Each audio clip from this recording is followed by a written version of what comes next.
आज जो हमारे मेहमान मौजूद हैं उनका ताल्लुक़ मुख्तलिफ़ डाइवर्स फील्ड से है, लेकिन आज इस सेगमेंट की शुरुआत मैं इस बात से करना चाहूँगी कि बहुत कम लोग ऐसे होते हैं कि जो जब इस दुनिया से रुखसत हो जाएं तो उसके बाद भी कुछ ऐसे काम करें that is going to continue as सदका जारिया फॉर देम। और अल्लाह ताला फरमाते हैं कि आप जो चीज़ें दुनिया में छोड़ कर जाते हैं उसमें सबसे बेहतरीन नेक और सौलेह औलाद है जो आपकी थिंकिंग को, आपकी फ़िलासफ़ी, आपके विज़न को आगे लेकर बढ़ सके। आज मेरी पहली मेहमान एक ऐसी शख्सियत हैं जिनके वालिद साहब ने ना सिर्फ एक ऐसी बुनियाद रखी बल्कि हमेशा प्रमोट किया एक विज़न को, और ख़ास तौर पे कोशिश की कि पाकिस्तान को ना सिर्फ लोकली, इंटरनेशनली हर फोरम में बेहतरीन and the most effective representation मिले। पाकिस्तान का एक बड़ा अहम एरिया जिसमें हम चैलेंजेस का सामना करते हैं वो हमारा हेल्थ केयर है, और यकीनन उनके वालिद साहब की इसमें भी बड़ी ज़बरदस्त काविशें रही हैं। आज मैं देखती हूँ कि ये फैमिली, ख़ास तौर पे बहन भाई, उन्हीं के विज़न को लेकर आगे बढ़ रहे हैं।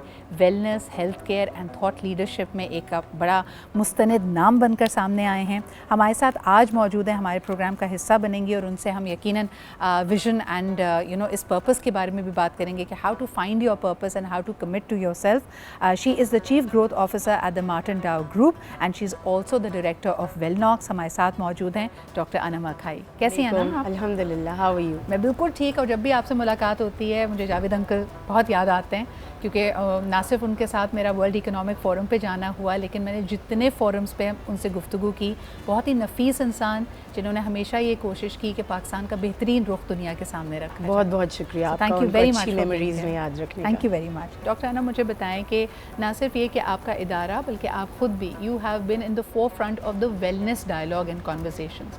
पाकिस्तान के लिए इसकी क्या रेलेवेंस है? I think being a third world country nowadays Pakistan के लिए इसकी बहुत ज़्यादा रेलेवेंस है।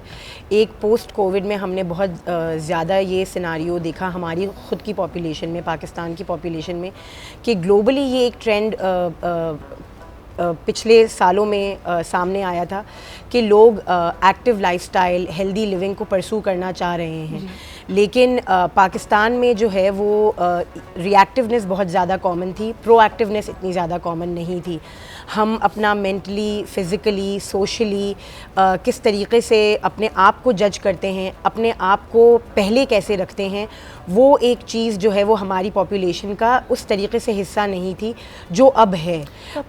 Ticking time bomb. मैं तमाम नंबर्स पे देखती हूँ, ओबेसिटी हमारे यहाँ हाई है, हाइपरटेंशन हमारे यहाँ लोगों को है, प्री डायबिटिक पे एक बड़ी पॉपुलेशन है जो अनडायग्नोज चल रही है, और ये सब हमारे लाइफस्टाइल और हमारे डाइट की वजह से। जी, हम एक्चुअली शो पर आने से पहले एक कॉन्वर्सेशन कर रहे थे जिसमें हम ये बहुत सारे मसाइल डिस्कस कर रहे थे, और उसमें एक बहुत बड़ा फैक्टर है कि बहुत सारी जो बीमारियां हैं वो जेनेटिकली इन्फ्लुएंस होकर आती हैं और हमारे जेनेटिक सिस्टम का पार्ट होती हैं।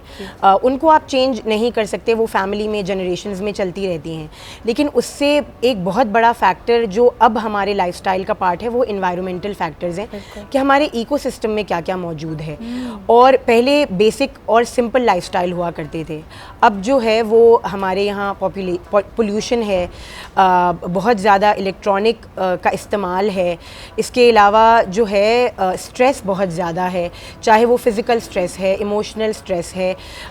हमारी जो ग़िज़ा है वो इतनी सिंपल नहीं रही, उसमें भी बहुत दफ़ा कुछ आर्टिफिशियल, एग्जैक्टली मुझे लगता है हम एम्प्टी कैलोरीज खा रहे हैं। खास तौर पे हम पूरा दिन रोज़ा रखते हैं, लेकिन जैसे इफ्तार का वक्त आता है what we end up eating is not nutritious. हम नहीं सोच रहे होते कि इसमें हमें प्रोटीन्स मिल रहे हैं, गुड कार्ब्स हैं या नहीं, प्रोसेस्ड फूड होता है बहुत ज़्यादा।